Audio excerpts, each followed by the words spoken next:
Here are the autumns. We average per cow this year, we had an 8% drop in milk. We normally do about 6,300 litres a year. This year we only managed 5,800 with 500 kg solids. We're normally at about 550. Or we don't yield monitor, so we don't know exactly which herd is performing better, to be honest. It's just something we do need to invest in, but we've chosen to invest in other areas at the minute, and within the next, I'm hopefully say in 2 years, we'll get EIDs and everything, and get a shedding gate and everything, just to improve the data collection that we have, really. Yes. We have been heavily restricted with what we can breed off just due to TB. We were losing about 15% of our herd a year, 15 to 20%, just from TB alone, which obviously really restricts what you can breed of. We've just been left with cows that you wouldn't really want to breed off and had no choice, really. So that's really eased off this year, which we're very, very happy about. We've lost 5%, which is a massive step forward. So we're really hoping to start progressing the herd genetically. Okay. And we milk record 4 times a year, Yoni's test 2 or 3. We Yoni's test pre-mating, so 2-3 weeks before mating, dependent on TB tests, of course. We'll do a Yoni's test, just to obviously flag up the cows, the heifers coming through, and then not to mate off them. And then we do it again in the dry period. All Yoni's cows are on the Herd Watch app. We have like a little red box, and then we have that with 3/4 cows as well. So everyone, when a cow calves, you put the number into Herd Watch, that flags up back quarter dry or Yoni's cow. And then we always also have 2 red tags in their ears. Okay. So we know not to take the first colostrum off them, and they will either calve in the straw yard or the cubicles, depending on how tight everything is. It's something that we've really started hammering the past 2-3 years, and we're under 2% now, and we were at 5%. We're probably because we're obviously going to potentially go down in cow numbers, we will just get rid of all the Yoni's cows and just eliminate it as a problem altogether. Do you run all the herd management on Herd Watch? Yes, Lucy has started doing a bit of the data entry for me, which is a godsend. Yeah. Because I hate entering all the data. Okay. Yeah. And then we both go through, check it all, check all the registration of the calves. When we start weighing the calves, which we do when they're born, and then we do about 3-4 weeks after. We'll put it onto an Excel spreadsheet, and we'll put all the dates of birth in, and we'll check everything is registered on Herd Watch, just to make sure everything has a passport. Yeah.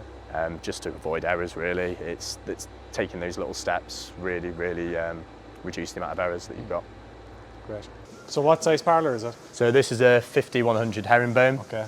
We don't have any Impala feeders. We feed all the concentrates via TMR, which does restrict us with the springers in early when they're grazing, when we first send them out grazing, because they're getting quite a lot of silage to carry the concentrates, and they get a bit lazy, especially in the early grazing season.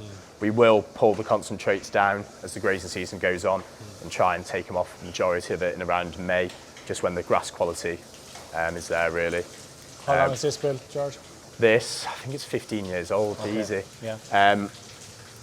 We have backflush and ACRs. The Parlour is Waikato, but the ACRs are De La Val. I'm not a massive fan of De La Val ACRs, to be honest with you. They sent us a massive bad batch of solenoids, and in the summer when it's really hot, we're having like 4 or 5 solenoids go a day, which is just a bloody nightmare. Yeah. But they've rectified that now, and we haven't had anything going about 3 months. Yeah. Just service it once a year. Ian Dean's really good at doing that. Okay. 2 people in the Parlour typically? 2 people in the Parlour. You can, if staffing gets a really big issue, I've milked by myself on 30 aside. That works really well. Yes. It's nice. I quite enjoy it, to be honest. Yeah. But I would never make anyone milk 600 cows like that. For 300, it's perfectly fine. But I don't think anyone should milk over 300 cows by themselves. I think it's just too physical. Okay. So in the morning, because we're serving, we draft them out. The AI tech comes in the afternoon. Obviously, you get a few more bulling, but we did that just so they're not chasing the cows around the shed. I don't like them stressing the cows out and running around, stressing all the other cows out. So we try to make it as stress-free as possible. We will have to stop doing that now because obviously the cows are starting to calve and we're having a lot of fresh heifers in there.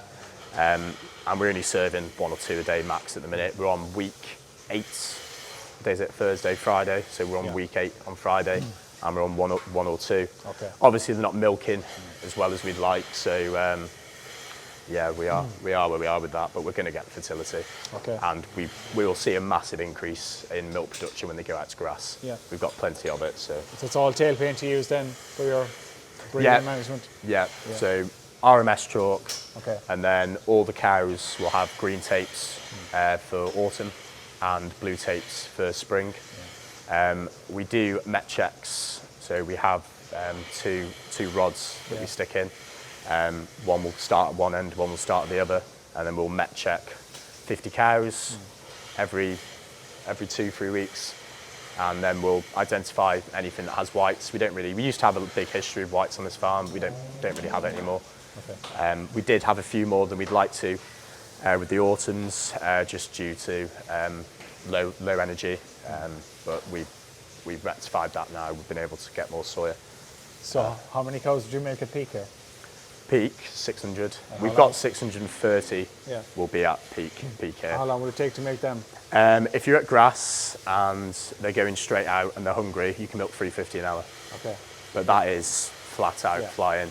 You're probably going to get about 250 to 300 normally. But when they're at grass and they're going 350 is definitely not out of the question. Okay. Yeah. Great. Because we don't do. Yeah, we're not faffing about in there. It's just efficiency and speed. Backing gate? Yeah, so we have a backing gate. Do you want to go through? Yeah.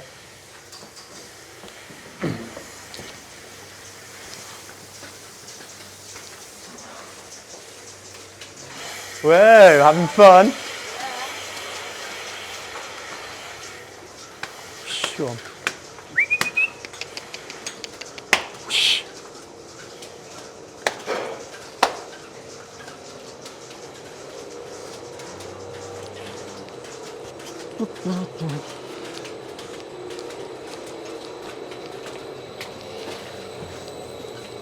No need for the gym anyway, George. It's Ah, a good length.